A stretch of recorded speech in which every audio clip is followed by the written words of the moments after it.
This is the Comics Alternative Eurocomics, reviews of Spanish Fever, The Longest Day of the Future, and Growing Up in Public.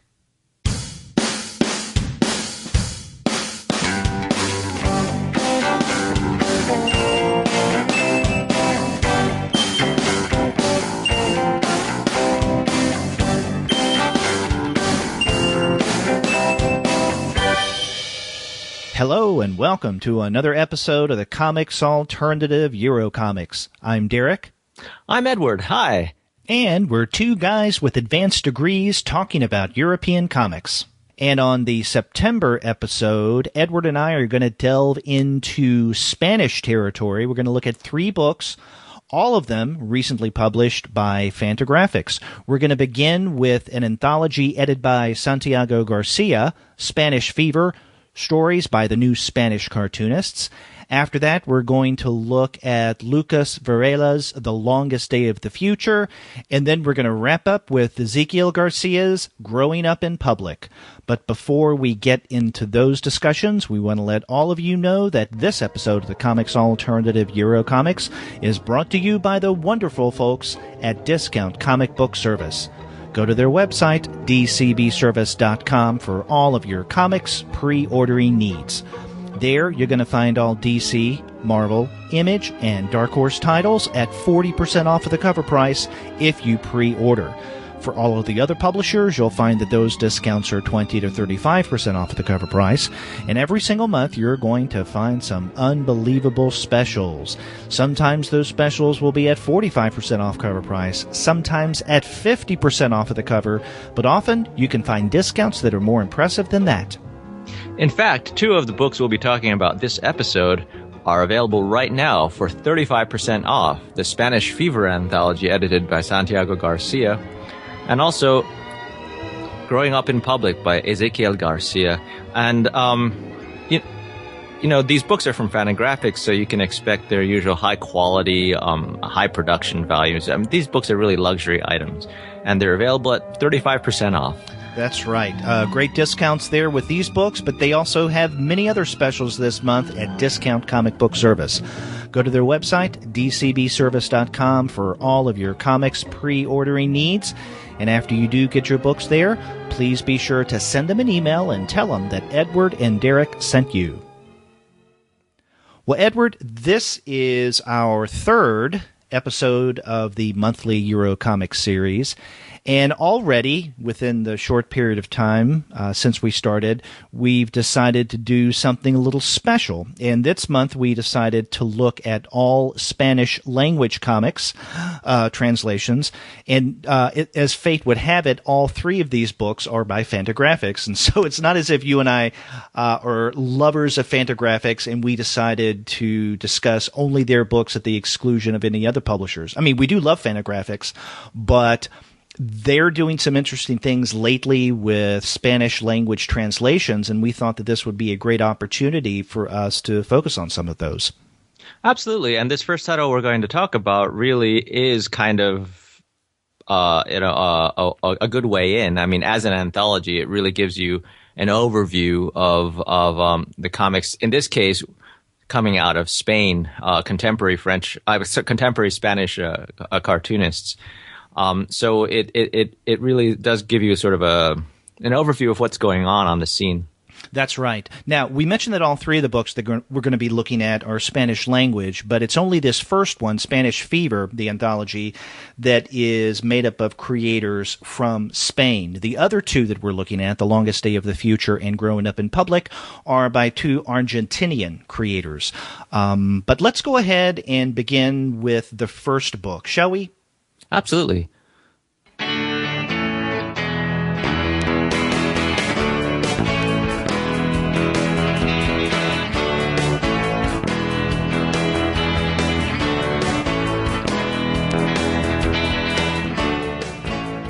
Spanish Fever, and this is an anthology, as we mentioned at the top of the show, edited by Santiago García. And the subtitle of this book, in many ways, kind of says it all. Stories by the New Spanish Cartoonists. And what Garcia means by the New Spanish Cartoonists is spelled out in his introduction that opens the collection. And I thought that this was quite useful. It does set a context for all of the comics in this collection.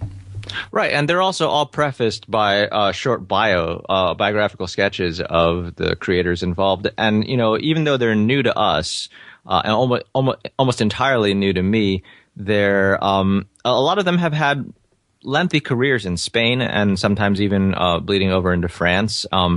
They've some of them are still young up and comers in Spain, but others have won significant prizes and had a long past record of publications. So, it's really great that they're breaking into the U.S. market, and I hope Spanish Fever does that for them. Exactly. Now, you mentioned most of these are creators that you hadn't heard of before. I'm the same way. And in fact, there are only 3 in this collection whose names I definitely recognized, if not had read before. Now, I've known about the work of Max for quite a while, so he's someone who I knew. I also know of the work of David Rubin because of his work with Paul Pope, The Rise of Aurora West. And then I had heard of Paco Roca because he also has a book that came out a couple of months ago from Fantagraphics, Wrinkles, which I hope that you and I can talk on a future episode that we have in the works. But outside of those 3 names, that's it. I really didn't know any other creator collected in this anthology. Yeah, no, I would agree. I would agree. I think, as soon as you see Rubin's work, you will David Rubin's work, you will not only recognize it, but also recognize a distinctly Popian influence in in some of the facial expressions, color schemes, the way he tackles violence. But those 3 are and I was really also glad to see a fair number of women creators represented, and the range stylistically in their range. offerings is. Yes. Now, were you familiar with the editor, Santiago García? No, not at all. Now, he is a critic, but also a writer, so he works in comics. But I wasn't familiar with any of the things that he's written for comics, but I am familiar with a little bit of the stuff that he's written about comics. And in fact, I'm in the process of reading his book that came out earlier this year from the University Press of Mississippi on graphic novel. And in it, he looks at the graphic novel as a form internationally and not just in Spain. And, I feel, and I've mentioned this on the Comics Alternative many times before, I feel really iffy about the term graphic novel. I'm just not completely comfortable with this as a description of the kind of stuff that we discuss. And what Garcia spells out in his introduction to Spanish Fever is that since 2000, it's what he, I guess, is roughly called the rise of the graphic novel in Spain that has brought comics there back from the brink, or at least what he describes as back from the brink. And so I guess what he's talking about is this exploration of comics art in longer form, right? So not just strips and not just what we usually think of in terms of comic books, right? The pamphlet or magazine form, that it's working in this longer form book manner that Spain or Spanish creators have been able to actually get some attention. And that's how I guess he is defining the new Spanish cartoonists. Yeah. I mean, and I do think a graphic novel, there's a lot of problems with the term graphic novel. One of the many is, the word novel and the sort of fiction that implies when nonfiction, especially memoir, is a significant strain in comics, tradition in comics. And so, and we do see a number of nonfiction entries represented here in this anthology as well. Yeah. And we could I guess go down that rabbit hole in terms of the term graphic novel, but maybe that's for another show. So yeah, this is a great collection, a great introduction to Spanish comics, because I have to tell you, outside of Max and Rubin, the only other Spanish comics artist that comes to mind that I've read is Carlos Jimenez, and just recently Paracuelos. His Paracuelos was published from IDW in their Eurocomic series. But, maybe I've read other Spanish comics in the past, but I can't recall what those may have been. Yeah, no, I think this is definitely true of, historically true of Belgian creators, but to some extent true of Spanish creators from Spain as well, is that some of them do get sucked into the Franco-Belgian publishing scene because, the creators of Black Sad, for instance, were both Spanish. Mm-hmm. Okay. But they did the majority of their work in France. They were Disney animators based in France.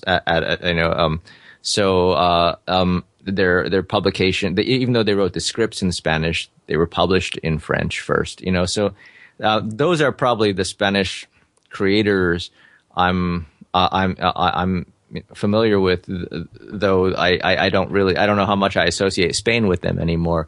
And so this is a real breath of fresh air because there's some political engagement. There's depictions of everyday life in Spain. There's things that are completely separate and give Spain some national identity on the scene here. So Now we should mention that the translator for this anthology is Erica Mena, and you actually know her. She is a fellow translator. Yeah, she broke out on the comics translating scene in a huge way when she did The Eternaut for Fantagraphics earlier this year, which is a project she brought and originated a strip that she found, and she brought it to Gary Groth there. So that's I'd love to hear that and other interesting stories about her translation experiences with those someday. Hopefully, we can bring her onto the show for a special interview. Because not only did she translate The Eternaut and the Spanish Fever collection, but a later book will be hopefully talking about as well, forthcoming from Fantagraphics. Wrinkles by Paco Roca. Yeah. Well, actually, Wrinkles came out back in July. Oh, it came out in July. Okay. Yeah, so that's already out. But you're right. We definitely do need to get Erica on the show for an interview episode for you and I to talk with her about her translation of The Eternaut, Spanish Fever, and Wrinkles. So that'd be great. And in fact, Paco Roca has another book coming out early next year, I noticed, in doing a little digging. This is going to be an NBM publication. It's called The Lighthouse. And I'm looking at the page on Amazon, and it does not have a translator listed. So I'm wondering if she's doing this one as well.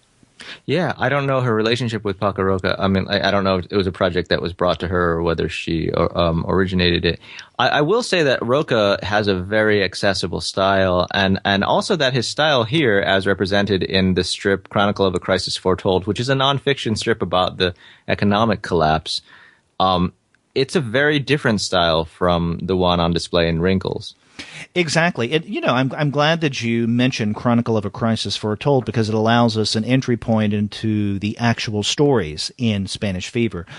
In fact, I recently read Wrinkles, and then after I read Spanish Fever, and then I went back to look through Spanish Fever to see which comic Roca contributed, and I had to do a metaphoric double take because the art, you're right, is quite different than what we see in Wrinkles. And I'm not talking about the subject matter. Wrinkles is, even though it's rooted in experiences in Roca's life, it's, I guess you could call it a fictional work for all practical purposes, where this is more of, as the title suggests, a chronicle of the economic events or some of the economic events going on in Spain. Yeah, in fact, in its use of imagery in counterpoint with sort of the non-fictional narration, and also its sort of two-color color scheme, it actually reminds me of some of the work of the founder of Uncivilized books, Tom Kaczynski, and his short nonfiction strips, which I think were collected in a book from Fanta as well, but Beta Testing the Apocalypse. Right, yeah. I hadn't thought of that connection there, but that's a good one. Yeah, but yeah, this is an interesting contribution to the Spanish Fever collection, and it just goes to point out what you had mentioned earlier, that we have a wide variety of story types in this collection, and stylistic variation as well. So this is one of a few stories that actually do deal with socio-political or economic conditions going on in Spain. But there are other works that are more autobiographical or memoirs, some that are much more experimental in form, some that are more, I guess we could call straight-laced science fiction or fantasy, and then others, and especially Max, you get into surrealism. Yeah, and overall, I mean, this is really difficult to I don't know if I have the specifics to back it up but if I had to put my finger on why this collection as a whole feels European to me rather than American, it would be because of the panel layouts. The average panel per page, and I know they vary greatly from story to story, but the fairly rigid adherence to I think what might feel to mainstream American comic readers like a more traditional page layouts and panel setups. They're just, I think that's fairly, like there's a lot of these that rely on the 6 or 6 to 8 or 6 to 9 grid somewhere in there all throughout, and no matter the subject matter. And I guess that's really the only thing that's the thing that sort of struck me as European. I can't be more specific about it than that.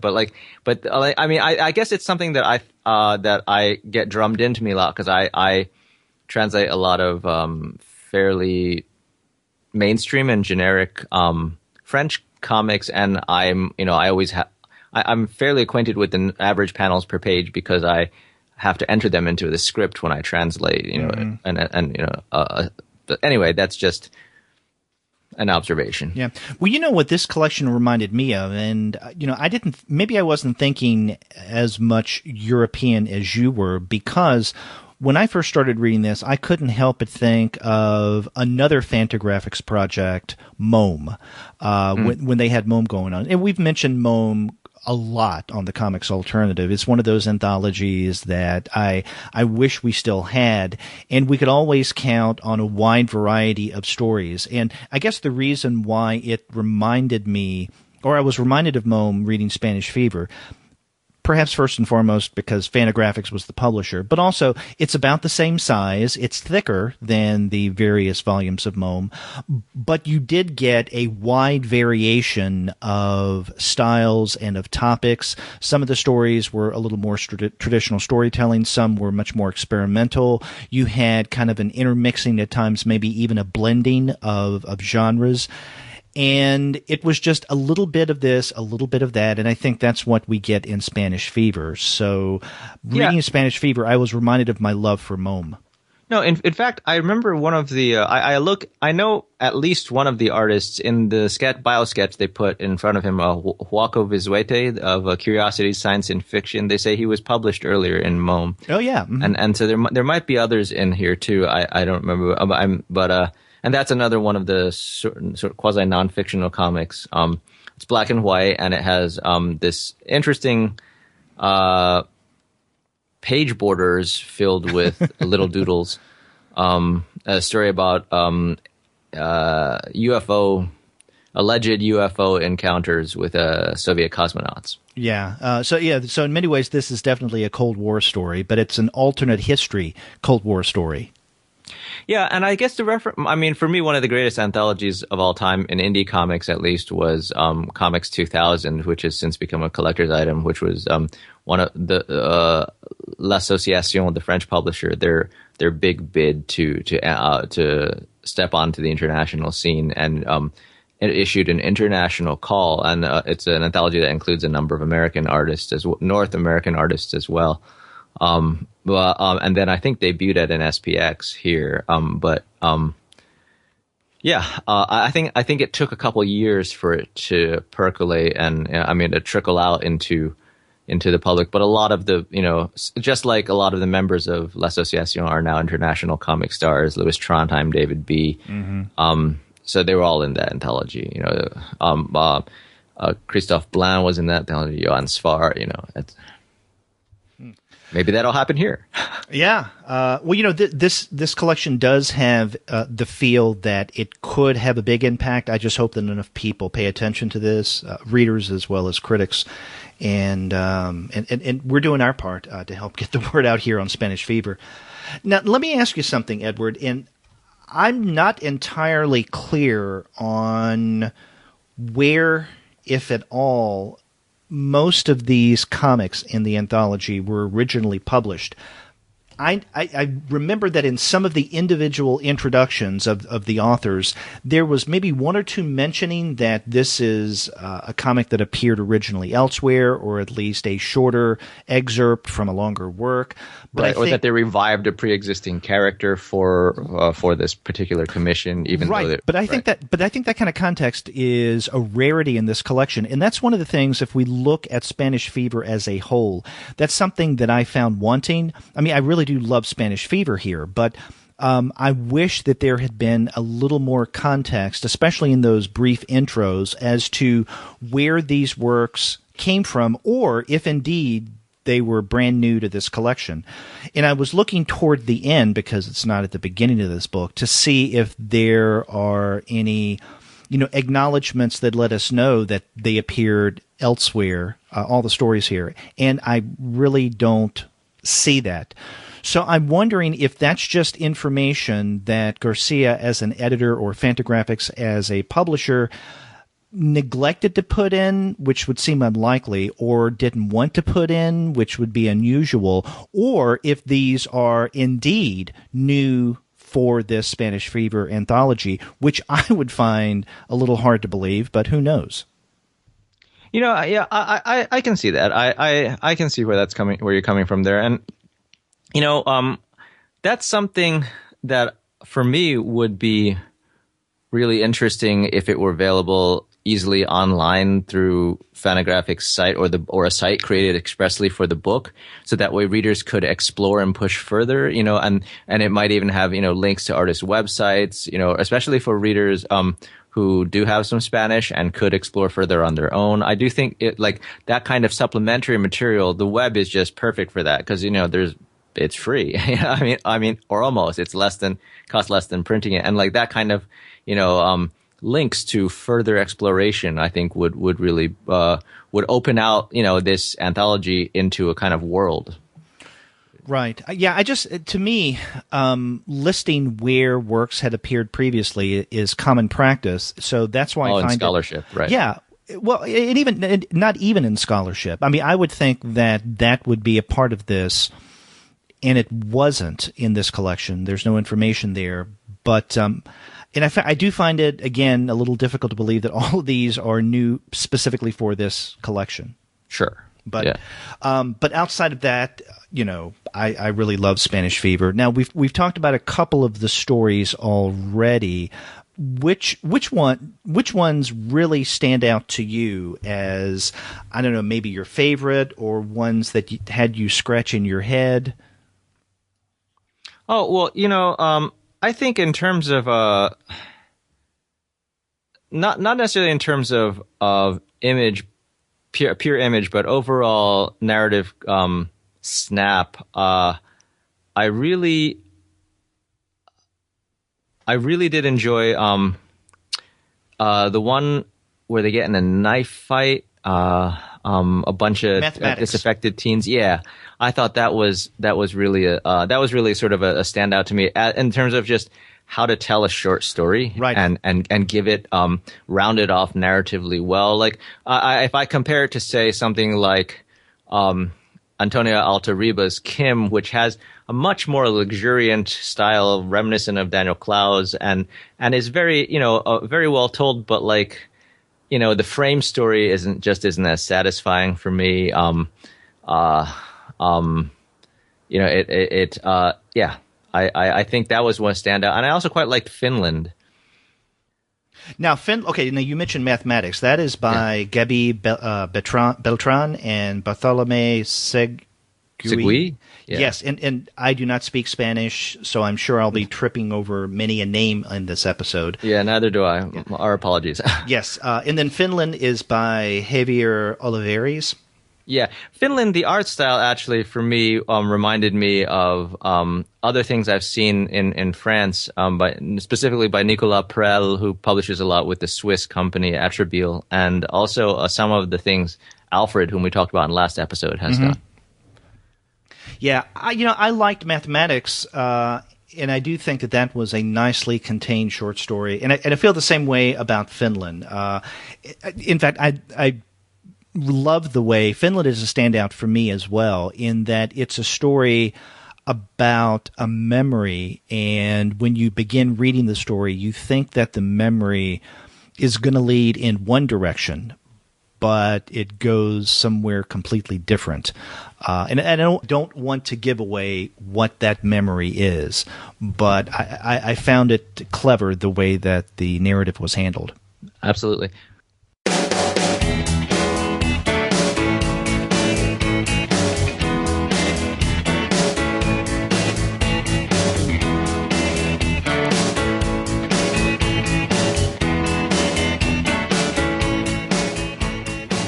And there were a lot of styles. I mean, speaking of art styles, I definitely enjoyed, just as a change of pace, I definitely thought, Reiko Pulido's, great grandparents was just a very original looking style. It's a little pared down, but I wasn't too clear on exactly what happened there. Yeah, I'm the same way. I liked that story. I was intrigued by the art, but I read it several times, and I'm still not exactly sure what was going on there. Whereas go ahead. Go ahead. I was going to say, and maybe that comes back possibly to something that we were discussing a moment ago, and that is a little context about some of these stories would be useful, because if this was part of a larger work, or if I had more context about where this may have originally come from, if it did have a previous publication record, then that might help. Or if I didn't understand it completely, then I may be able to feel more comfortable with the fact that I don't understand this completely. Sure. Right. You know where that's coming from. Right. Yeah. But I agree. I mean, the art is intriguing. It's just I'm not exactly sure what happens in the story. But then again, that's okay. There's another story and I'm trying to find it now, that I'm not entirely sure what's happened, and that is because I feel as if I'm coming in the middle of things, and so this is in medias res. Oh, yes, this is Call It X. This is by Santiago Valenzuela.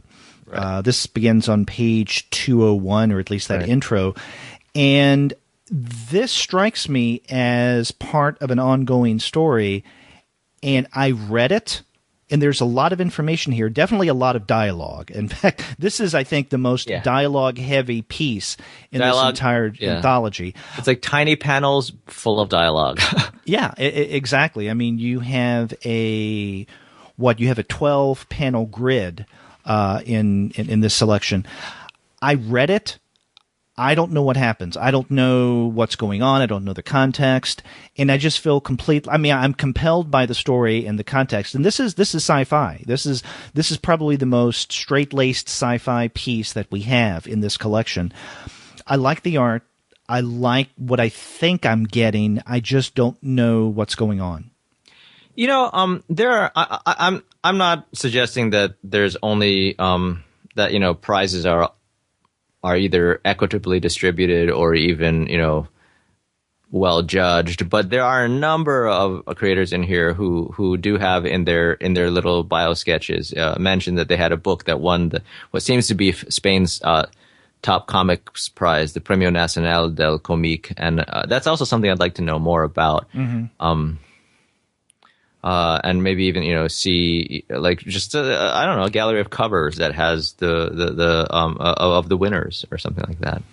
Yes. Another story that I thought was intriguing, although I'm not entirely sure that I understand it, but I think that I'm not supposed to understand this, is Mikarmu. And I'm butchering that name, I'm sure. It's Micharmut.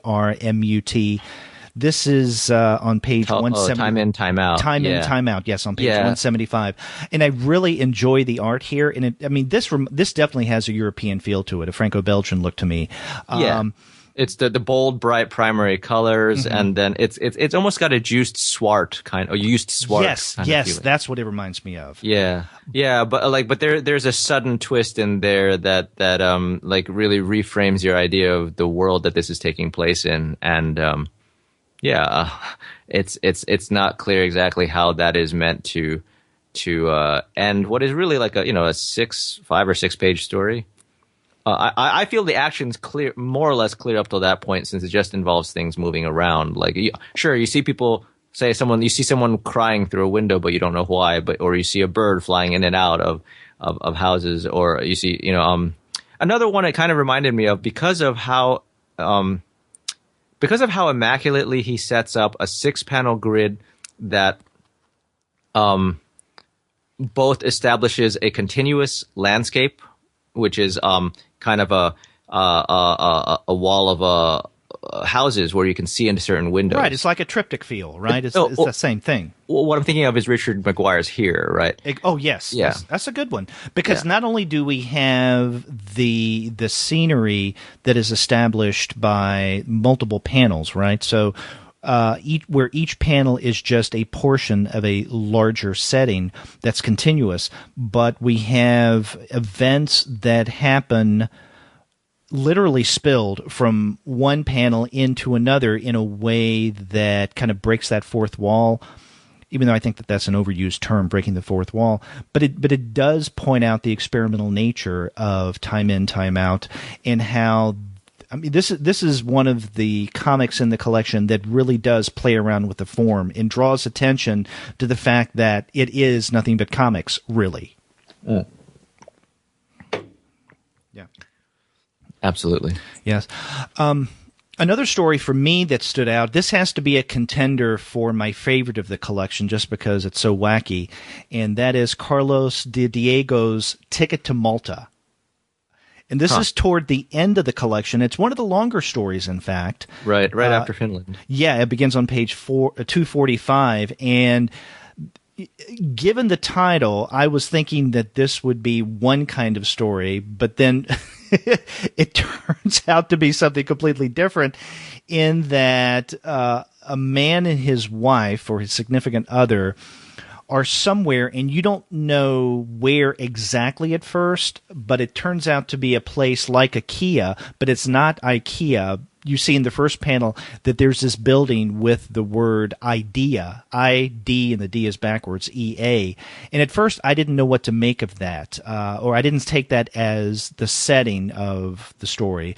And then you have this man and this woman in this place looking at things, and it's very much like an IKEA store. And they come across the guy's father, and he says, "Papa, what are you doing here? Where have you been?" And they've lost his papa. The family didn't know what happened to his father. And it turns out that he went to this IKEA and ended up liking it, and so that's where he lives now. Yeah, I'd say this one, you're absolutely right when you say this one's a standout. And it's a standout in its conception as well. I mean, like, it's definitely an exception to the sort of more traditional page layouts that I was talking about. Because in the middle, it kind of goes meta. And you get like this. I don't want to say fourth wall in the dramatic sense, but it definitely it breaks through the flatness of the page rather innovatively. Right, because up until those pages that you're referring to, it's not quite the middle of the story, but it's close to the middle. And again, I'm referencing pages 249 through 252. We have what appears to be a 9-panel grid. And then on page 249, the second half of the page, the bottom half of that page, there's a break in that layout in that the panels become, how do we describe this, cubes. And these cubes become smaller, and then if you turn the page, we have a 2-page layout, which is something like a cutaway of this idea store, or IKEA. And then if we turn that page, we get, again, the cubed panels that start from smaller to larger that lead into the pre-established panel layout in the second half of page 252. So it's difficult to describe what's going on here, but it's definitely something that adds to the storytelling. So, I mean, that's another reason why I really love this story. It's got a strange premise. It plays around with panel form in a very experimental way. But I also love the fact that you have this strangeness of art where you have kind of a clashing of styles. You have the body of these individuals, this man and this woman inside this idea store, that look relatively simple, right? So it's like the guy has a shirt on and it looks like a box with sticks coming out of it for arms. It's not very detailed at all. Yet his face, his hair, his eyes, his nose, much more realistic looking. Same thing with the woman. And so you have this clash of styles representing these individuals. And then every now and again, you'll find the strange cartoony eyes popping out of their realistic looking heads. And again, it's this... it's this clash of imagery, of this iconography that makes the art in this story, Trip to Malta, really stand out, or Ticket to Malta really stand out. Yeah, I mean, you get kind of Mary Worth style newspaper heads because you've got Just it's already heads, in black and white, right? But then yeah, it really makes it pop when, because the great thing about the cube sections is that you can see multiple facets of the cube at once, so you've essentially got 2 panels at an angle with each other.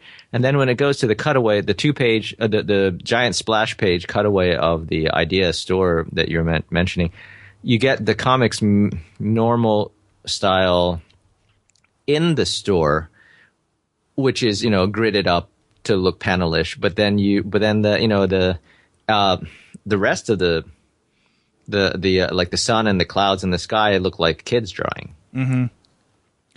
The story that comes right after that, Paco Alcazar's Baggage. Also one of the wordier stories. Yes, it is. And it's also one that has a strange premise like Ticket to Malta, and so I like it for that reason. Another reason why I appreciate this story, or at least I'm interested in it, I'm not sure that I can fully appreciate it, is that we seem to have Alcazar, is that how you pronounce his name? Alcazar, with the accent over the A? Yeah, I think so. He seems to be writing about his own experience as a comics artist, because it begins with this guy sitting at a computer and he's talking with someone, and then all of a sudden his head opens up and a figure is sitting inside of it. It appears to be at another computer, or at least some kind of drawing board, and he's the creator of this character, and I took that to be Paco Alcazar. And so I'm wondering if this character we get here, Silvio, is that him, Silvio? The guy with the mustache whose head opens up? If Silvio is a character that Alcazar has worked with in the past, because if that's the case, then that would make this story even more interesting to me, because we would have Alcazar making a commentary on his own history as a cartoonist. But again, we don't have that kind of context in the introduction. There's a little bit of that in that Garcia writes that and I'm looking at the intro, in 2005 he began the series Silvio Jose El Buen Parasito, which translates into Silvio Jose the Good Parasite. So I'm wondering if this is the same Silvio character. That would be interesting to know for sure if that was the case, because then I could get a lot more out of the story. Yeah, I do feel like there is a I think in almost any comics tradition, you're going to get comics writers, cartoonists, creators talking about what it's like to be a cartoonist or a creator. I mean, I think the other story in here that reminded me of that was Ramon Boldou's Writers Never Score, where he does not really talking about his own. But he talks about a period in his life when he was working a a magazine job, but it feels to me like the kind of job that you have when you're trying to make your own art on the side, right? Right. And so like, and that's, I don't want to rush us to to growing up in public, but that's really, growing up in public is entirely narrated by, I think a cartoonist, trying to get by, making comics, doing little gigs, and there's a lot of life of the comics creator in it, everyday life of the comics creator. Yeah, I enjoyed the Baldu story for that reason as well. Coming back to the Alcazar, it has to be that this Silvio character in the story is the Silvio character that the actual comics artist Alcazar has created, because there's so many of these Silvio Jose titles. So I would just assume that this is the Silvio character. And by being inside of Silvio's head, he's the one who's calling the shots. He's driving the car, so to speak. Yeah, and I enjoyed conceptual in terms of concept. I enjoyed the story after that, Dreams, but I did think like story wise it felt a little thin. But the design of having a couple sleeping, the design of having a couple sleeping side by side, and then having their dreams each take up half the page over the course of the night. I did like that as a conceit. I just thought, he maybe didn't have space to take it somewhere fully or... Right. And the interesting thing about this story is the fact that as this couple is in bed, each of them are dreaming. We see their dreams basically paneled above their heads as they're lying in bed at the lower part of each page.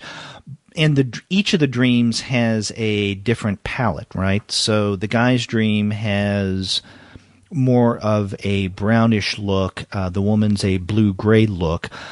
But what's so interesting is the fact that the events from one dream begin to intrude upon the dream of the other, and then vice versa. So I thought that was clever.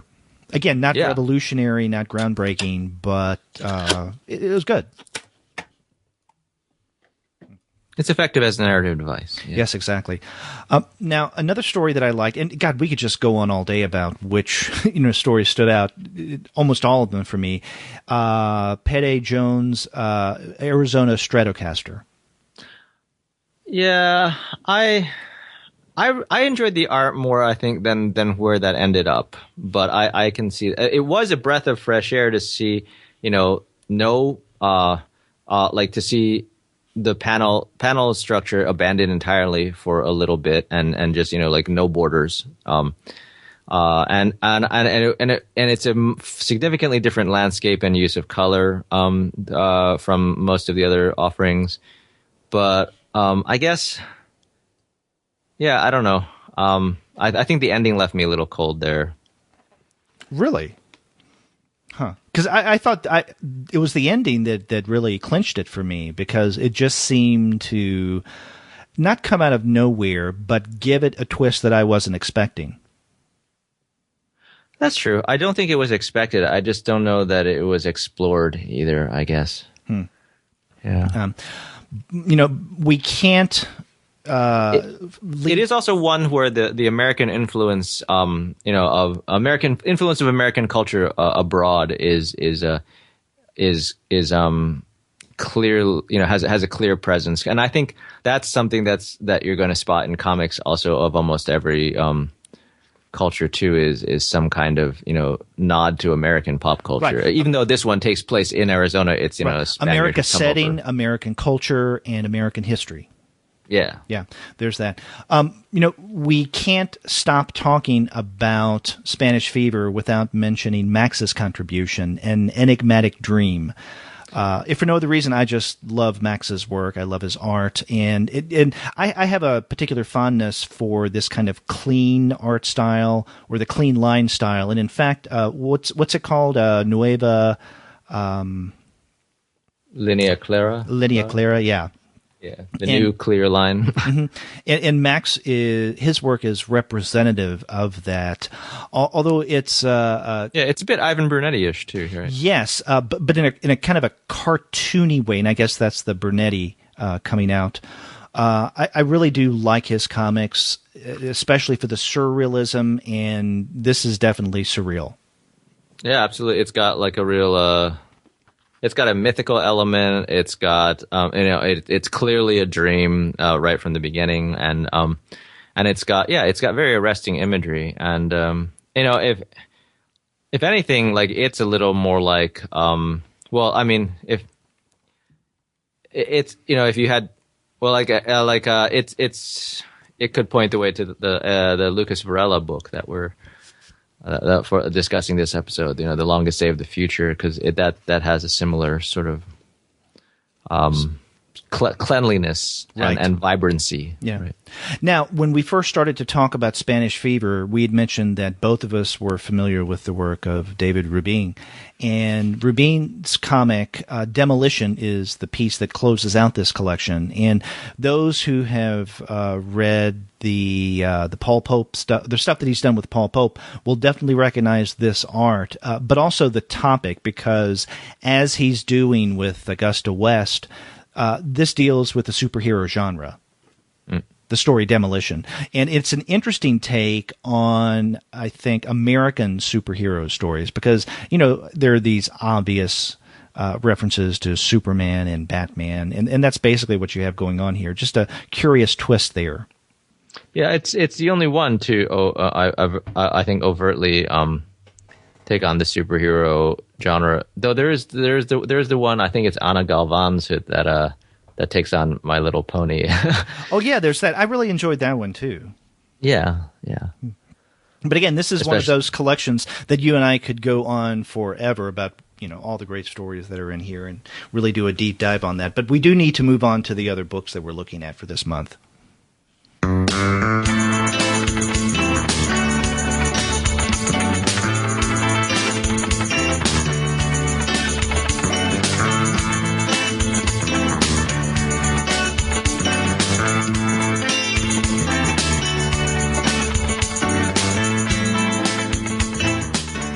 So let's turn next to The Longest Day of the Future, one that you mentioned a moment ago. This is by Lucas Varela. This comes out this month, in fact. So by the time you listen to this show, you should be able to get a copy of this book. And I was not familiar with the work of Varela before. He's an Argentinian artist. This book, The Longest Day of the Future, was originally published in France in 2015. As you pointed out earlier, many of the works of these creators we're discussing today, came out earlier. They did a lot of work in the Franco-Belgian publishing world. But apparently Varela has had a couple of other things in English. Now, a book that I'm not familiar with, but I was able to find on Amazon, you could get it, I guess, used, is a book that he illustrated. It was written by Carlos Trillo called Scarlet Norm, and this came out in 2005 from SAF Comics. And then he also had a piece in the 2004 Vertigo Quarterly Yellow comic book. And I read a few of those Vertigo Quarterly issues. I can't remember if I read the yellow one, though, but apparently he has a piece in that. Huh. But I think that's all that he's done in English. So this, I would assume, is his very first single-authored work published in the English-speaking world, or at least in the United States. Yeah, it's extremely accessible. It should do really well. I mean, it's kind of like Jason in the future, right?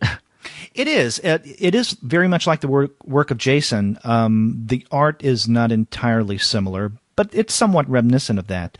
But it's probably more along the lines of Jason in that this is primarily image. I wouldn't call it completely wordless because we definitely have sound effects here, but for all practical purposes, this is a wordless comic. Yeah. I think what made me put me more in the mind of Jason at first is it starts out with a sequence of these basically more or less evil, but scientists. Let's just say scientists, not evil scientists, but scientists who are in these costumes with little rabbit ears sticking out of their head. I'm not sure. So I mean, they're really the only characters that are dressed like that. But and later on, you get almost everyone's in a jumpsuit, but not everyone. Most people don't have rabbit ears, right? So, the rabbit ears being, but then you get an animal iconography of the two main corporations that seem to rule the earth and are battling each other, and one of them has rabbit ears. So I think the nods to animal iconography, the skinny people, also the skinny bowed, hunched over people, that kind of put me in mind of Jason at first. Yeah, the ears that you mentioned, I mean, this is part of their uniforms, right? Part of the overall jumpsuit, but it's more like a full body suit. And so that's where the ears come in. And we have these two corporations of some sort, right? And these seem to be ubiquitous, I guess, organizations in that they're everywhere and they seem to do a lot of things. So they become the culture itself. And one is represented by this little cartoony rabbit figure, and the other one is represented by a more cartoony pig figure. And so and the pig is black and the rabbit's white. Right, white. And so white and blue are the colors associated with the rabbit corporation, and then red and black are the colors associated with the pig. Yeah. And this is an interesting story. It's nothing overly heavy, and it's not a very long book, but basically you have these two competing corporations that are trying to get the better of the other. But what seems to not so much complicate things, but to set the ball rolling in terms of the crescendo of their competition is the visitation of some kind of alien figure. In fact, after we get the setup of this story, then we get into the first chapter, which is called The Suitcase, and it gets its name from this device that the alien whose ship crashes into this land. It's something that he's carrying, and after his ship crashes, this case opens up, the alien steps out, then the alien closes the case, and then starts walking down the road. He's eventually taken, captured by the Bunny Corporation people and then put into some kind of confinement. And then we find out that this case also has certain powers, certain abilities that are a little surrealistic, strange in nature. And this is what gives the Bunny Corporation or the Rabbit Corporation an idea about undermining and actually destroying the Pig Corporation.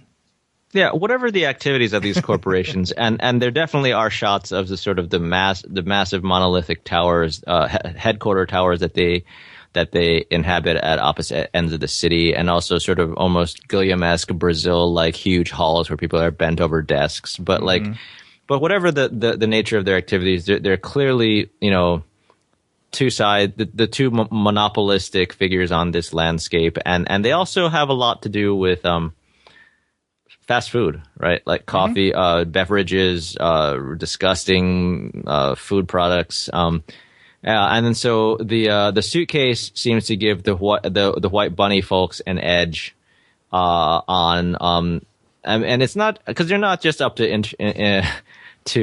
industrial espionage. They're really out to assassinate the leader of the head of the other corporation. So the suitcase becomes their weapon in that fight, while on the other end, a scientist for the pig conglomerate seems to have invented a killer robot, or a robot that can kill, but also, like many an Iron Giant, has a conscience. Exactly. Now, you mentioned fast food. I mean, that's definitely a big part of what these two corporations do. But I would say it's our consumption culture in the largest sense. Right now, now some of that is literal consumption of food and drink items, and that's a big part of this book.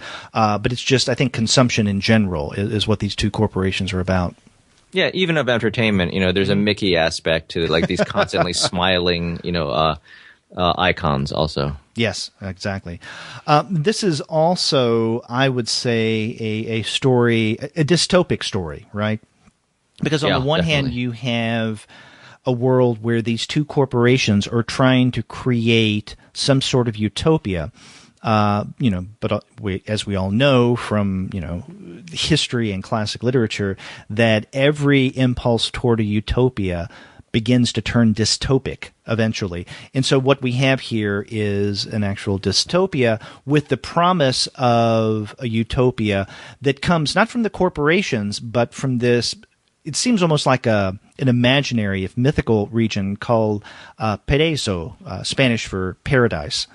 So this is something that a few of the members, especially our protagonist, our unnamed protagonist, is aspiring to, right? He has this postcard that has Paraíso written on it, and it's like a paradise region. It's an idyllic vacation spot. Exactly, is what it looks like. Exactly. Yeah. But I mean, we could look at this, in a larger thematic sense, right? That he's trying to find some kind of way out of this world that he's in, and there seems to be the possibility of his entrance into a paradise or a way out of this world that he inhabits. But even that is not tenable at the very end, or it doesn't come about, at least. Yeah, this is one of those comedies where, and it's something I feel that oddly enough, the silence heightens, or because maybe it's even that the fact that we're only seeing actions, it heightens this, but it heightens the fact that people, it's kind of like Blood Simple in the end, where like no one has any idea what the other person was up to or why they were doing it. They just all come into conflict. Like no one understands who the alien was, why it came, what its powers are. It's basically its hyper technology is so advanced that it might as well be magic. But like like a lot of people do things, and a lot of paths cross, or like a Cohen. Well, like Blood Simple is a Cohen movie, but a Cohen comedy where paths cross, out of coincidence or a clever story turn, but not because these characters really like they run into each other and funny bad things happen, and I feel like the silence actually abets that in some way. I hadn't even thought of The Longest Day of the Future as a Cohen-esque story, but that makes a lot of sense. Now when I think about this book, I'm going to think about it within the context of Coen Brothers films, because it definitely does have that feel to it. And it does have that strange, ambiguous, bitter ending in a way. Not wanting to give too much away, but it definitely is not a happy ending. It's funny, but in a darker way. And in fact, the final panels of this story are literally darker. Yeah. I mean, you could say that, okay, this is the night sky, but it wouldn't matter. It ends with dark colors. Yeah, no. But and it is a legitimately... and it is also legitimately funny. There's gruesome parts. There's definitely some violence that I'm like, oh, well, would I show that to a kid? But because he does revel in this sort of, pastel colored, gory slaughter. But at when things really get boiling to a head. These misadventures are funny. Right. Now you mentioned showing this to a kid. I mean, would you show this to a kid? Yeah, probably. Like, I feel like it's like and there's a reason why I'm asking this. Solid PG-13, I guess. Yeah. Okay, because I was asking that because the art style is such to where I think most people just looking at this without having read the book all the way through, they look at Varela's style and think, okay, kids would like this. But I think that that's misleading. Oh, yeah, absolutely. I mean, I think it's to also... give you a surface that the content subverts to something. I mean, even though it's funny, extremely dark things happen. It's darkly. The themes are dark. It's. But like there's a lot of kid movie animation touches also. Like in he's a very succinct visual characterizer, right? Mm-hmm. Like you get you know what all the characters are about from their physiognomy, their postures, their and so like the the killer robot with a conscience, even like there's a lot of the way his arms work and his appearance that is familiar to us from animated movies and Miyazaki, but also the Iron Giant, and also Zank. That's probably my favorite. That character who keeps going Zank, Zank, Zank. Yeah, he's a little hovering robot, like a little hovering trash can, R2D2 type, I call him Zank because Zank is the noise that he makes throughout the book, and he makes a lot more Zanks when he's agitated, and his Zanks are different shapes and sizes for different volumes and intensities. But Zank is just. I think it's one of the best sound effects I've heard in a while because it's just funny. Like you hear it even without seeing the robot, it's funny. Right. And it's and so he's a kid-friendly character adrift in this really mean world. Exactly, and bad things happen to him. He's a minor character, but I'm with you. He's one of my favorites of this book. You mentioned earlier that this has a Coen Brothers feel to it. I would say that maybe if you cross the Coen Brothers with Pixar animation, that's what you get in The Longest Day of the Future. Yeah, I can see that.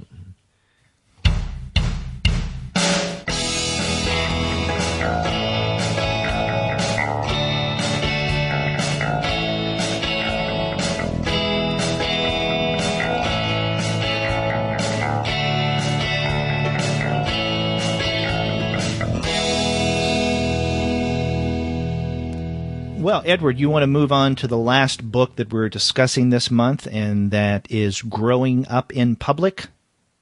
Sure thing. Okay, so this is by Ezequiel Garcia, another Fantagraphics book, and this came out last month in August. Again, all three of the books that we're discussing this month have just recently come out from Fantagraphics. Spanish Fever and the one we're discussing now, Growing Up in Public, came out last month, and then Longest Day of the Future is coming out in September this month. I had not known of the work of Ezequiel Garcia, and I think that this is his first book in English. And he's the actual translator, right? Yeah, he's credited as a translator, and he also narrates the story. It seems to be a memoir-ish, a loose memoir, or covering a certain period in his life, period of some romantic confusion. And throughout the story, people call him, I guess, Eze, or is it Ez or Eze? Eze or something, yeah, is how they is spelled his nickname. And yeah, I like this. Now, you called it a kind of a loose autobiography or a loose memoir, and I like the word loose. This is definitely memoir-like, if not straight-out autobiography. But I like the word loose because I think that says a lot about the storytelling style that we get in Growing Up in Public. Because with many autobiographical or memoir comics, there is more or less a straight line in the life that is being narrated. In other words, after you finish reading the book, you can see a clear trajectory from the beginning to the end. The thing that is different about Growing Up in Public is that there's more of a meandering, right? So this is not a book about a particular thing or aspect in his life. As you pointed out, it's a particular time in his life. And so I think that is, time is the binding tissue here in Growing Up in Public. But other than that, we get Ezekiel going to one thing, doing another, telling us about his... It starts off by telling us where he was living at this particular time, his work as a young artist, some of the relationships, and then he meets some women that, some for the first time, one that he used to know in the past. He gets involved with some... But it's not the relationships that's the focus here. It's not even necessarily his art that becomes the primary focus of Growing Up in Public. I think it's just his life in a loose sense or a broad sense. And that's one of the things I liked about this book. And I think I appreciated that fact more after having finished Growing Up in Public than as I was reading it. Because as I was reading Growing Up in Public, I was wondering, where's this story going? I get that it's autobiographical, but to what end? but it doesn't necessarily have to have an end. And I felt much better about that after I finished the book and then stepped back and looked at the kind of broader, looser suite that's going on here. And I thought, I like this. Because it's a different kind of memoir. It's a different kind of autobiographical comic. Because Lord knows, I mean, there's no shortage of autobiographical comics, right? And if, after reading so many, you kind of wonder, can we do something different here? And I think that Garcia is definitely doing that, something different. Yeah, I mean, I think also on ending, I was like, oh, okay, because he ends on a note where it seems, not to give things away, but it seems that certain romantic relationships that were up in the air at least sort of set the dust of some romantic relationships settles a bit, like and I feel like, in a more conventional story, those the ins and outs of those romantic relationships, their conflicts would have taken center stage. It would have really been, whereas what takes center stage here is just whatever runs through his head. Right.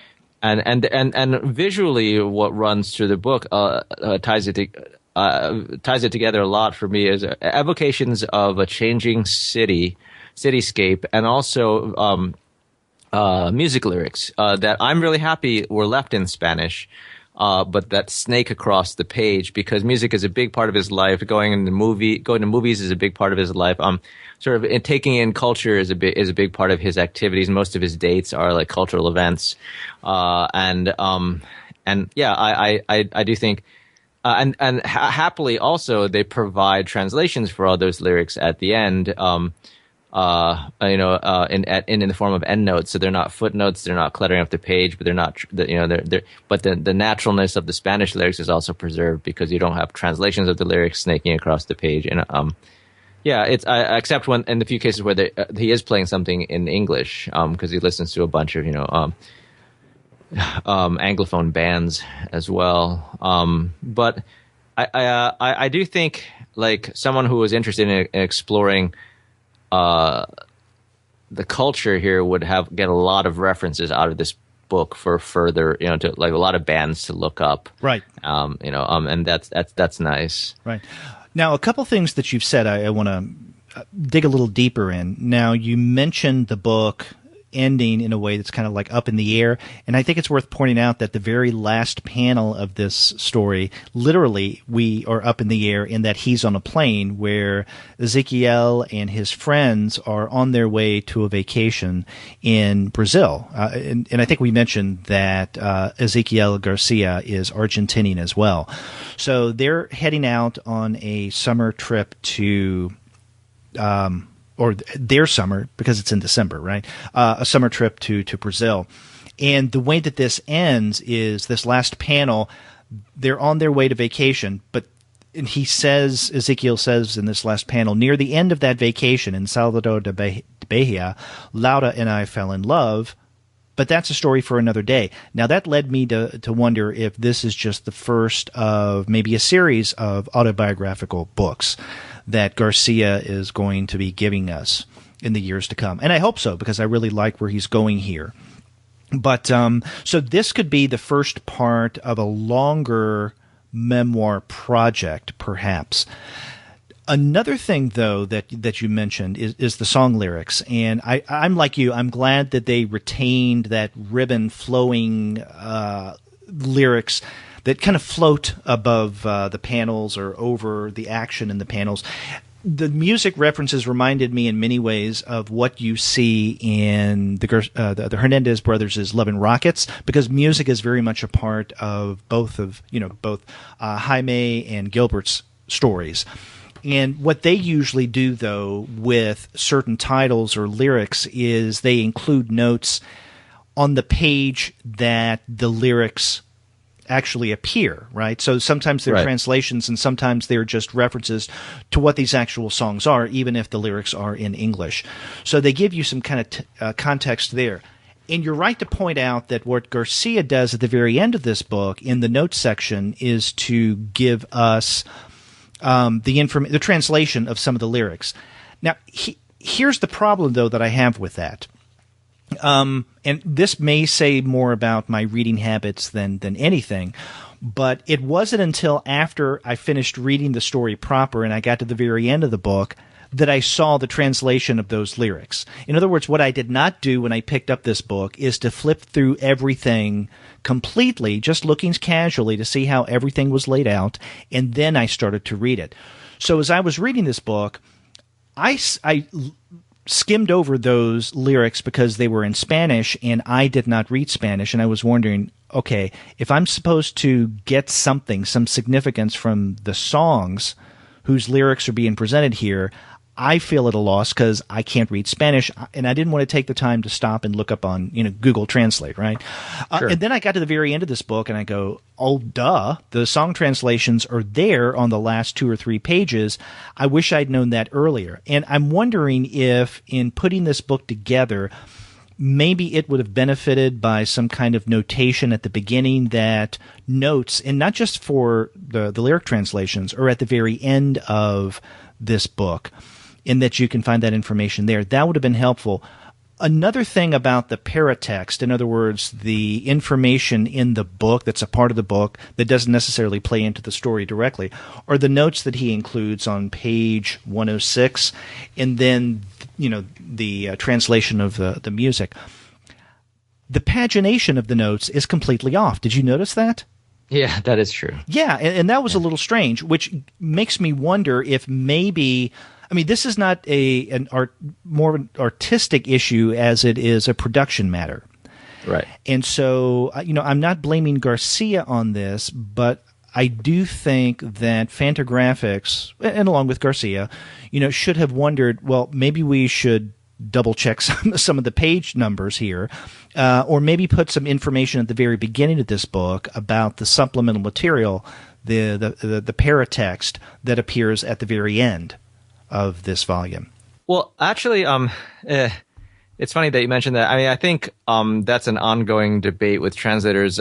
The larger frame of the debate being, how do you bring across cultural references, right? Like, some people like footnotes. Other people say footnotes disturb the flow of the reading. Some people like endnotes. Other people say they don't like flipping to the end. And, these are both valid things. And then other times there's a strategy called glossing, where if you try to insert some tiny explanation into the text unobtrusively, a parenthetical phrase that will clear up a reference. But, that gets much more difficult when you're talking about comics because of the constrained nature of text on the page and how it has to work with the image.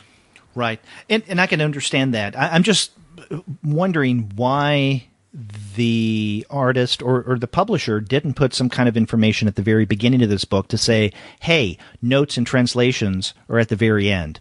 Like when we first open the book, before we get to the story proper, Garcia draws himself at a drawing board, and he looks at us, the reader, and says, hi.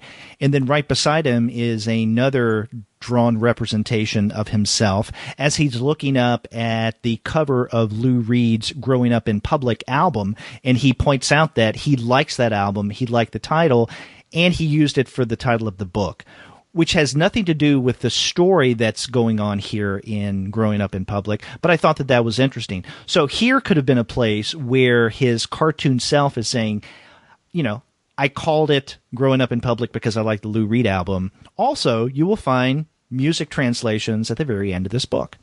Sure, that's a good point, because there's absolutely tons of space to add anything there. It's not like there aren't even any panels. It's just there's a lot of space for text. Yeah. One of the reasons why I really like this book is that something happened almost exactly in the middle of things. The elephant in the room. that threw me for a loop. It really did, because up until this point, the Growing Up in Public had been a fairly realistic narrative. In other words, he is telling us his story. It is a memoir of some sort. And there are dream sequences, but those dream sequences are marked, right? So we know when he is dreaming or fantasizing about things. Yeah, those dream sequences for me are kind of like he references Woody Allen a bunch in here, right? Oh, and those dream thank God for that. Yes. Yeah, those dream sequences for me are more on the par of like little fantasies, like Woody Allen pulling Marshall McLuhan out of line, producing him out of nowhere in Annie Hall. It's like I think here Ezekiel. Imagines himself in a friend's painting and it's drawn in that style, or imagines like devil horns on a shady land salesman who's dealing with his parents. It's little moments of just entering someone's headspace. Right. Yeah. Whole the landowner with the vampire fangs. Yeah, that was a little strange. I mean, that's not usual in comics in that it's almost as if he's looking at something and momentarily having a vision where the metaphor becomes the reality. I like those little touches, but there are... It's like free and direct speech in image, almost. Right, yes, exactly. Good point. But there are other instances where he's dreaming or fantasizing, and he employs fairly standard styles that are used in comics all the time, right? With the squiggly panel boxes.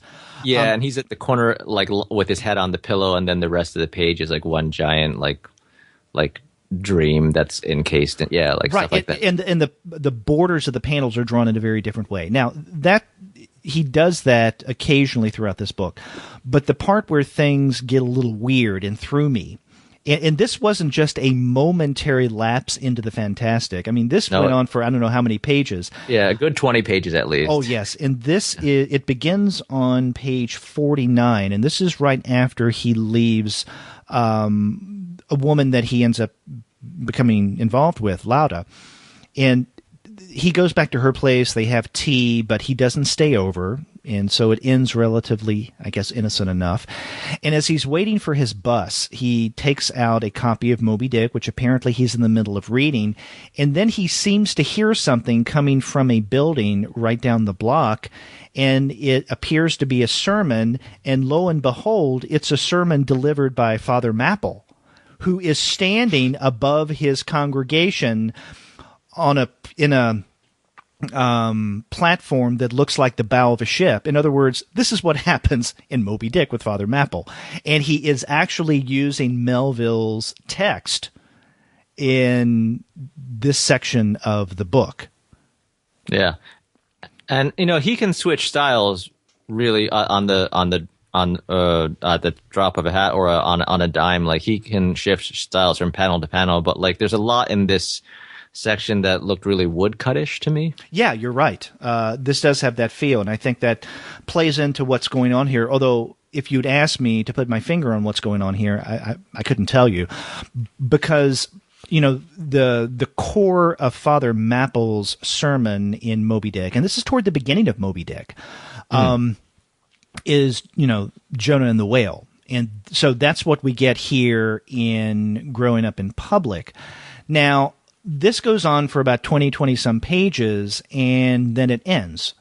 And I'm wondering, okay, what to make of this? Because when you read Moby Dick and you get to the Father Mapple scene and the fact that he's delivering a sermon on Jonah and the whale, yeah, you know the connection to what's going on with Ishmael and what will eventually happen to him.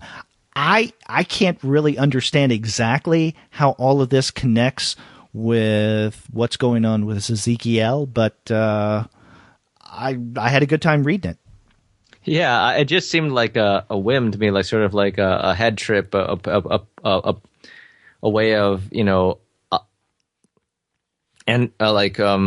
he's a little depressed when he leaves Laura's that night. I think he was hoping to get laid, and then he sometimes I wonder, reading it, sometimes I wonder whether or not he actually even entered a congregation, or whether it took place all in his head as a bus stop, even though we are shown him both entering and leaving the room where the sermon is taking place. But then, like, he almost misses when we get jerked back to reality, he almost misses the bus. He has to run for it. And then we get this, one panel of him just lying kind of flat on his back in his bed, like something.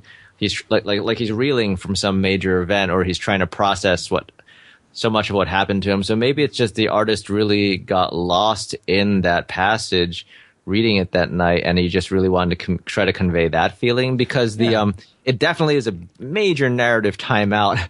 It takes up major pages space in the book, and it's but it's done in a very vigorous style. Like the splash page of Jonah in the whale's belly is one of the most arresting splash pages in the book, and there's a lot of very vivid imagery in it. I'm with you in that I'm not sure how to integrate it into the rest. And for all we know, this could have been a fantasy going on inside of Ezekiel as he's waiting for the bus, because you mentioned that panel where he appears to be coming out of the building, out of the room where I guess you could call it this church, which is part of a larger building, though, from what I can gather. And he's rushing out right as the bus is about to take off, and he catches it just in time. I mean, you could argue that he was so involved in Moby Dick and his own fantasy of Moby Dick that he didn't notice the bus, and so he's waking up right about the time that the bus is about to pull away, so he rushes to get on. And he's still nonetheless taken by the story of Father Mapple. Even then, though, I mean, I'm wondering, what does this Father Mapple section of growing up in public have to do with growing up in public?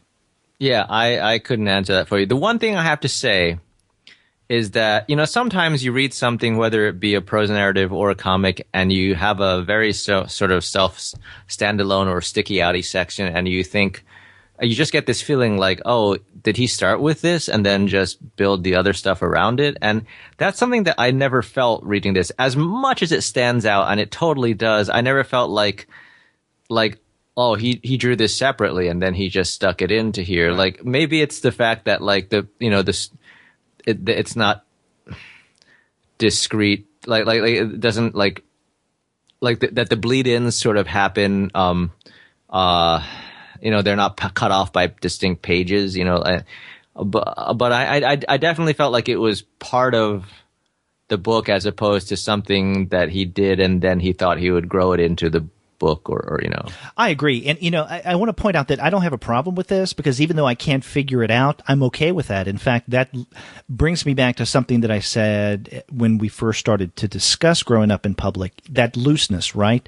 Yeah. Because, and maybe another word for loose would be casual, because it's almost as if he's giving us little bits and pieces of Ezekiel, his character in the book, his autobiographical self, his life, casually going to one place, then another place, then one relationship, then another relationship, because we have something similar going on with other parts of this narrative, not soon after, in fact, immediately after this Father Mapple scene, and he wakes up the next morning, he turns on the television, and he is watching some of the news stories that's going on, and in fact, this is on page 69. Well, actually, it begins on page 68, and then you have the full page of 69 of this being the case, where Garcia shifts from being solely drawn to a mixture of photographs and illustration. In other words, the TV show that he's watching, the news that he's getting that next morning. Riot. Right, yeah. Or is actually, it looks like actual footage from the riot, something that you would see on the news. And screen caps, yeah. Exactly. And why would he do that and all of a sudden to drop it after page 69? Well, my answer to that would be similar to what he was doing with the Father Mapple scene. He brings us into that, then takes us away from it, doesn't necessarily revisit that again, but that's okay. That's part of the style. And again, that gets to the kind of the casualness or the looseness of this form of storytelling. Yeah, and the sort of fluidity of or elasticity of time in it, right? Like I think I'm not exactly sure the span of time this story is meant to cover. I know there are little markers like a few days later, a few weeks later, we didn't see each other for a day or something like that. But like on the whole, I think my sense of time reading it, and I'm okay with it, but it's very fluid. It's like sometimes things, an evening gets stretched way out. In the case of the Moby Dick, it could be like 30 minutes to 45 minutes gets stretched way out. But I do think the multimedia aspect is so sewn throughout. Like right from the first pages, he has the photo of the Lou Reed album cover. He doesn't reproduce it in drawing. He has the cover there. He has photos of maps, map sections from different parts of Buenos Aires. He has tickets from a box of like ticket stubs from a box of old paperwork that his parents have saved for him. So there definitely is this intrusion of other media that he presents not as drawn, as redrawn, but as is. And later on, there's even like a paused YouTube screen with the triangular play icon on it that threw me for a loop because I was reading a PDF of this, and for a minute I wondered if I pressed it, if it had some multimedia, like it would show me some movement or something, because and like that reminds me because of I think Henry Jenkins has been doing some work on comics, especially I remember his stuff. He had a thesis that spawned from Carol Tyler's work on her family memoirs with Fantagraphics, and that comics already an ephemeral medium, or once an ephemeral medium because of the very matter they were printed on, and also like the cultural memory of them was being used by memoirists to recount stories of other ephemera, and there are tons of examples of this, Pixar or Kim, the Boulevard of Broken Dreams guy, Kim Deitch. Yeah, and like I feel like this is in that vein of like he's just the casualness has to do with the flow of everyday life, of perceived time, and then he also there's an emphasis in here of like nostalgia for things that change and go away, and he doesn't like the changes that are happening, and he's trying to adjust with them. Seth also, but like this idea of like basically an idea of an ephemeral medium trying to preserve ephemeral stuff and load it down with stuff, thingness. Yeah. Now, you mentioned that scene where he's going through the ticket stubs and the old programs that his parents bring to him. And these are from theaters that he had visited when he was a kid. Yeah, movie palaces. Right, exactly. And so we have 2 or 3 pages where he remembers what he saw at these various theaters. And this is one of the first places where Woody Allen comes in, right? Because he mentions that at a place he used to go called the Atlas Belgrano, it had one of the largest auditoriums in Buenos Aires, and is where he remembers seeing Kubrick's Eyes Wide Shut and Woody Allen's Deconstructing Harry. Now, I was impressed that of all Woody Allen movies, that would be the one that he would reference. Now, that's a good one, but he also references Manhattan, which, again, is what I would call kind of a usual suspect of Woody Allen film references, right? Because, it's an outstanding film, and it's definitely one of his best, but it's one that people definitely know him by. Deconstructing Harry, not too much. But you know what really impressed me? Is when the character Ezekiel, and I think he was with one of his girlfriends at the time, or maybe he was by himself, he watched Whatever Works, which is a later Woody Allen film. It's the one starring Larry David. And, as much of a Woody Allen fan as I am, I can honestly say that film, Whatever Works, doesn't entirely work. As much as it pains me to say that because I love Larry David and I thought that he would make the perfect actor for a Woody Allen vehicle.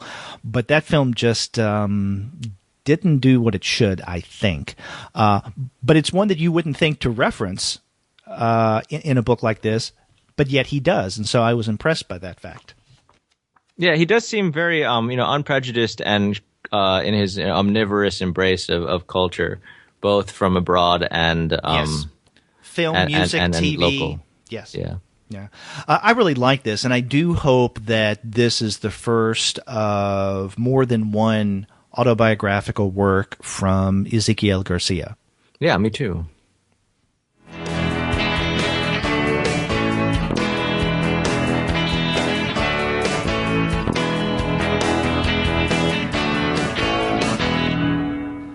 Edward, we looked at a lot of books this month. We started off with Spanish Fever, stories by the new Spanish Cartoonists, edited by Santiago García. After that, we looked at Lucas Varela's The Longest Day of the Future. Varela is an Argentinian creator, as is Ezequiel Garcia, who had the third book that we looked at this month, Growing Up in Public, all published by Fantagraphics. Absolutely. So really good stuff. If you listen to our podcast, you know that we absolutely love the kind of stuff that Fantagraphics does, whether it is work in translation or otherwise. So definitely check out these books. And a great place to get books like this is through our sponsor, which is Discount Comic Book Service. Go to their website, dcbservice.com, and there you will find great deals every month. As Edward pointed out at the top of the show, you can find Growing Up in Public and Spanish Fever right now at 35% off the cover price. That's dcbservice.com. And then after you do get your comics of Growing Up in Public and Spanish Fever there, get in touch with us and let us know what you think about those books. If you go to our website, comicsalternative.com, you'll find that you can leave us a voice message through SpeakPipe, which is really easy to use. Or you can call us the old-fashioned way by dialing 4153-COMICS. That's 415-326-6427. Or you can contact us at 2guys@comicsalternative.com or write me directly at edward@comicsalternative.com. That's right. Or you can email me directly at derek@comicsalternative.com. You can find us all over social media such as Twitter, Facebook, Tumblr, Instagram, Google+, Goodreads, Pinterest, and YouTube. You can subscribe to the podcast through iTunes. You can stream us on Stitcher. You can also find us on TuneIn. You can listen to the podcast via Spotify, and if you're an Android user, on Google Play Music. But you can find every single one of our podcast episodes, as well as the reviews and the comics-related commentary that we post on our blog by going to our website, comicsalternative.com. So a lot of ways for people to get in touch with us. And please do. Yeah, we like to hear from you. Let us know what you think about the newest of our monthly series. And until next month, I'm Derek. I'm Edward. See you later. Bye.